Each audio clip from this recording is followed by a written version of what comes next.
तो मूवी की स्टार्टिंग में हमें वेस्ट वर्जीनिया के जंगलों को दिखाया जाता है, जहाँ रिची और हेली पहाड़ के ऊपर चढ़ रहे थे। रिची तो ऊपर चढ़ जाता है तो वो हेली को भी जल्दी से ऊपर आने के लिए कहता है। हेली भी ऊपर चढ़ी रही होती है कि तभी उसके चेहरे पे खून की एक बूंद गिरती है। जब वो ऊपर देखती है तो उसे वहाँ रिची जख्मी हालत में दिखाई देता है और तभी रिची को कोई ऊपर से धक्का दे देता है, जिसकी वजह से रिची सीधा पहाड़ से नीचे आ गिरता है। हेली को सोच या समझ पाती उससे पहले ही कोई उसे बहुत ही तेजी से ऊपर की ओर खींचने लगता है। हेली घबराकर अपनी रस्सी काटने लगती है और वो भी सीधा नीचे रिची के पास आ गिरती है। रिची को मरा हुआ देखकर वो काफी ज्यादा डर जाती है और वहाँ से भागने लगती है। भागते भागते उसका पैर नुकीली तारों में फंस जाता है, जिसकी वजह से वो नीचे गिर जाती है और तभी वहाँ पर कोई आदमखोर आता है जो कि हेली को वहीं पर मार डालता है। अब हमें न्यूज में बताया जाता है कि पहले भी इस इलाके में कई लोग अपनी कार के साथ लापता हो चुके हैं, जिसकी वजह से ये इलाका बिल्कुल भी सेफ नहीं है। इसके बाद हम क्रिस को देखते हैं जो कि जॉब के लिए इंटरव्यू देने जा रहा था,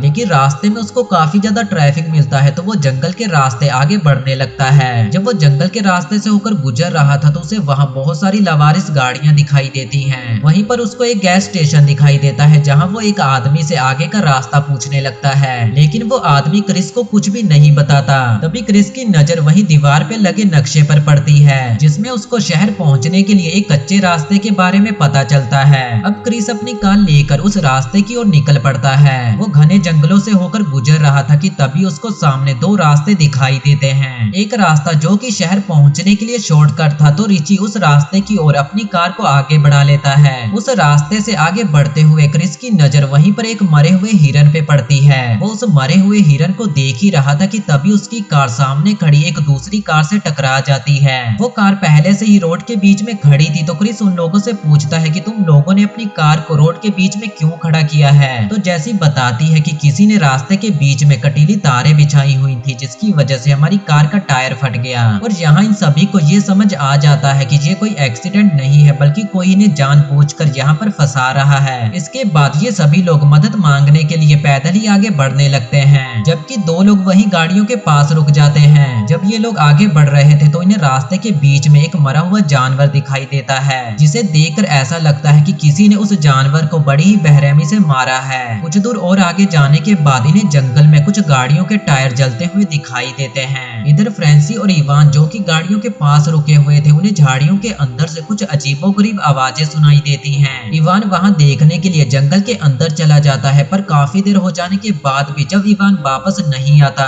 तो फ्रेंसी उसे ढूंढने के लिए जंगल के अंदर जाती है। जंगल के थोड़ा सा अंदर जाने पर उसे वहां पर इवान का जूता पड़ा दिखाई देता है और वहीं पर उसे इवान का कटा हुआ कान दिखाई देता है। इसे देखकर वो रोने लगती है और तभी पीछे से कोई आता है जो कि उसको पकड़कर मार डालता है। इधर ये चारों लोग चलते चलते जंगल के बीचों बीच बने एक घर के पास पहुंच जाते हैं। घर के अंदर जाने पर इन्हें वहां पर कोई भी दिखाई नहीं देता, पर घर के अंदर इतनी ज्यादा गंदगी थी कि जिसे देखकर ऐसा लग रहा था कि यहाँ पर कोई इंसान नहीं बल्कि जानवर रहता हो। यहाँ पर इन्हें बहुत सारी गाड़ियों की चाबियां मिलती हैं। क्रिस जैसे ही फ्रिज को खोलता है तो फ्रिज में बहुत सारे इंसानों के कटे हुए बॉडी पार्ट्स पड़े थे। यहाँ पर इन्हें बहुत सारी कटीले तारें भी पड़ी दिखाई देती हैं। ये सब देखने के बाद इन सभी को ये समझ आ जाता है कि इस घर में वही लोग रहते हैं जिनकी वजह से इनकी कार का एक्सीडेंट हुआ था। ये सब देखने के बाद ये सभी लोग वहाँ से भागने लगते हैं, पर तभी इन्हें घर के बाहर एक कार आते हुए दिखाई देती है। ये सभी लोग काफी ज्यादा डर जाते हैं और घर के अंदर ही छुप जाते हैं। किलर घर के अंदर आता है और वो फ्रेंसी की लाश को जमीन पे फेंक देता है।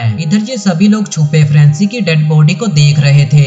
यहाँ पर एक नहीं बल्कि 3 आदमखोर थे और वो सभी लोग फ्रेंसी की लाश को खाना शुरू कर देते हैं। फ्रेंसी को खाने के बाद ये तीनों सो जाते हैं और ये सभी लोग मौका देकर वहाँ से भागने लगते हैं, पर तभी उनमें से एक आदमखोर इन्हें भागते हुए देख लेता है। ये तीनों आदमखोर इनके पीछे पड़ जाते हैं। क्रिस एक प्लान बनाता है और इनकी ही गाड़ी चुराने का सोचता है। क्रिस इन आदमखोरों का ध्यान अपनी ओर खींचता है और जंगल की ओर भागने लगता है ताकि बाकी लोग इनकी कार लेकर यहाँ से भाग सके, लेकिन एक आदमखोर क्रिस पे गोली चला देता है और क्रिस वहीं पर गिर जाता है। इनका एक दोस्त वहाँ से भागने लगता है, पर ये आदमखोर उसे मार डालते हैं। इधर ये तीनों इनकी कार लेकर वहाँ से भागने लगते हैं, पर जंगल के अंदर जाकर इनकी कार एक जगह पे फंस जाती है, तो ये सभी लोग पैदल ही आगे बढ़ने लगते हैं। चलते चलते ये तीनों काफी ज्यादा थक जाते हैं और एक जगह पर आराम करने के लिए रुक जाते हैं। तभी कार्ली की नजर वहीं पर बने एक वॉच टावर पर पड़ती है। ये तीनों उस टावर को देखकर काफी ज्यादा खुश हो जाते हैं और उसके ऊपर चढ़ने लगते हैं, पर टावर के ऊपर कोई भी नहीं होता।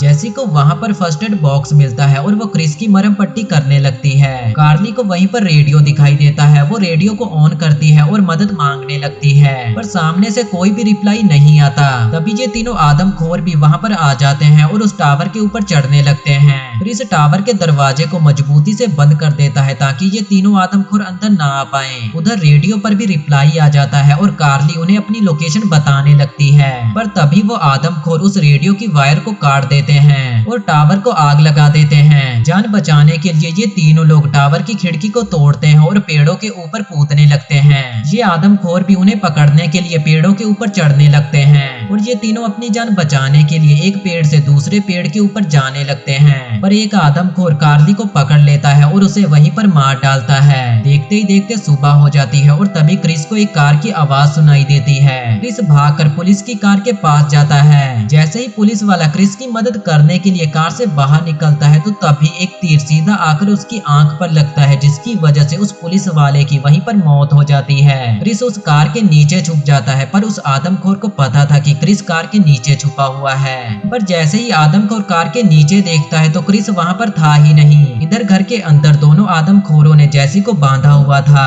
और जैसे ही वो जैसी को मारने वाला था कि तभी क्रिस कार लेकर सीधा घर के अंदर घुस आता है। एक आदमखोर को तो वो अपनी कार से ही कुचलकर मार डालता है और दूसरे आदमखोर को भी वो चाकू मारकर मार डालता है। और जैसे ही वो जैसी को छुड़ाने के लिए जाता है कि तभी पीछे से एक और आदमखोर आकर उस पे हमला करने लगता है। वो क्रिस को मारने ही वाला था कि तभी पीछे से जैसी उस आदमखोर के सर के अंदर एक नुकीली चीज घुसा देती है। अब ये दोनों घर के बाहर आ जाते हैं। घर के बाहर आकर क्रिस उस पूरे घर को ही उड़ा देता है। अब ये दोनों उनकी कार लेकर यहाँ से निकल पड़ते हैं और यहीं पर ये मूवी खत्म हो जाती है।